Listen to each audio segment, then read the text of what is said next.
तो बहुत स्वागत आप सभी का एक बार फिर से MP12 की एक नई वीडियो में। आज की इस वीडियो में हम लोग बात करने जा रहे हैं दो खबरों को लेकर। एक तो रिसेंटली कंडक्ट किए गए K4 मिसाइल को लेकर, तो दूसरा DRDO के द्वारा तैयार की जाने वाली इजेक्शन सीट को लेकर करेंगे। इसीलिए आप वीडियो को एकदम अंत तक देखते हुए चैनल को सब्सक्राइब जरूर कर लीजिएगा। सबसे पहले बात कर लीजिए DRDO की इजेक्शन सीट को लेकर। देखिए, इजेक्शन सीट किसी भी एयरफोर्स के लिए बहुत इंपॉर्टेंट होती है, जो कि फाइटर जेट में इंटीग्रेट की जाती है, जिस पर पायलट बैठता है।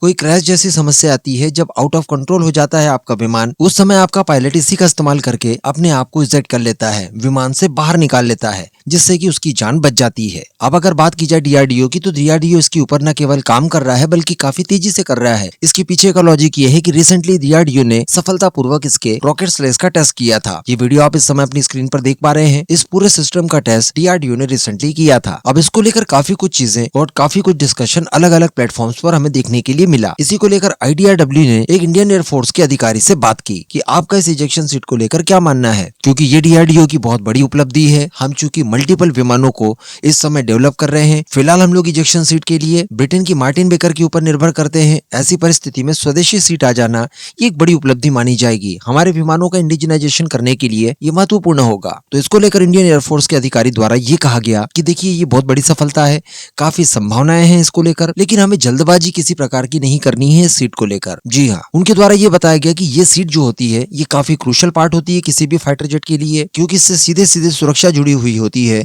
हमारे पायलट की। ऐसी परिस्थिति में सीट का पूरी तरह से मैच्योर होना आवश्यक होता है। यानी ऐसा नहीं है कि जल्दबाजी में आपने इसे बना लिया, इसके कुछ नॉर्मल से परीक्षण वगैरह कर लिए और आपने अपने विमानों के अंदर इनका इस्तेमाल करना शुरू कर दिया, बल्कि काफी लंबे समय तक इसके ऊपर काम किया जाना चाहिए। इसके मल्टीपल टेस्ट किए जाते हैं हर कंडीशंस में। इसने वॉर प्रूवन होना चाहिए। इसके निर्माण के लिए सटीक इंजीनियरिंग चाहिए। बार बार कई वर्षों तक इसे टेस्ट किया जाना चाहिए और इंटरनेशनल पैरामीटर्स पर इसका सर्टिफिकेशन आवश्यक है। ऐसी परिस्थिति में कोई जल्दबाजी न करते हुए जो मार्टिन बेकर की सीट हम लोग इस्तेमाल करते हैं, या फिर हमारे रशियन विमानों में जो मेड इन रशिया सीट इस्तेमाल की जाती है, फिलहाल इन्हीं का इस्तेमाल करना चाहिए जब तक कि हमारी टेक्नोलॉजी पूरी तरह से मैच्योर ना हो जाए। कहने का मतलब प्रयास एक अच्छा है, लेकिन फिलहाल इसे कई लंबे समय तक टेस्ट किए जाने की आवश्यकता है। तो यहाँ पर आप भी अपना ओपिनियन बताइएगा कि इस मुद्दे पर आप क्या मानते हैं।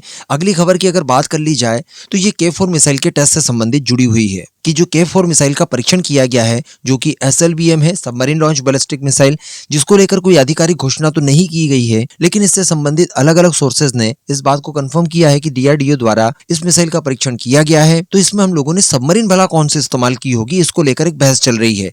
यहाँ पर कुछ लोगों का ये मानना है कि जो हमारी दूसरी SSBN है, यानी INS अरिघट, उससे परीक्षण किया है। तो कई लोगों का ये तर्क है कि इसे INS अरिदमन से फायर किया गया है। अरिदमन इस सीरीज की तीसरी सबमरीन है, जो कि न्यूक्लियर सबमरीन है, और इसका इंडक्शन 2026 में किया जाना है। जबकि INS अरिघट की बात की जाए तो ये INS अरिहंत के बाद दूसरी SSBN थी, जिसका इंडक्शन 29 अगस्त 2024 को किया गया था। तो IDRW की एक रिपोर्ट में बताया ये जा रहा है कि संभवतः इस मिसाइल का परीक्षण INS अरिघट से ही किया गया हो। INS अरिघट की बात की जाए तो ये 6000 टन डिस्प्लेसमेंट वेट के साथ आती है, और इसका जो परिचालन संचालन वगैरह है ये भारतीय नौसेना के बजाय हमारी स्ट्रेटेजिक फोर्स कमांड करती है, जो कि न्यूक्लियर वेपन्स का भी संचालन करती है। इसके अलावा जो थर्ड सबमरीन होगी, जिसके कि इस समय सी ट्रायल चल रहे हैं, यानी INS अरिदमन, ये अपने ट्रायल्स के एकदम अंतिम चरणों में चल रही है और 2026 के मिडिल में इसके इंडक्शन में आने की संभावनाएं हैं। तो इसका इस्तेमाल बताया जा रहा है कि नहीं किया गया होगा। तो ये भी एक बड़ी खबर और काफी महत्वपूर्ण है कि इस सीरीज की हमारी जो सेकंड SSBN है, वो भी K4 जैसी मिसाइल को लॉन्च करने में और कैरी करने में सक्षम है,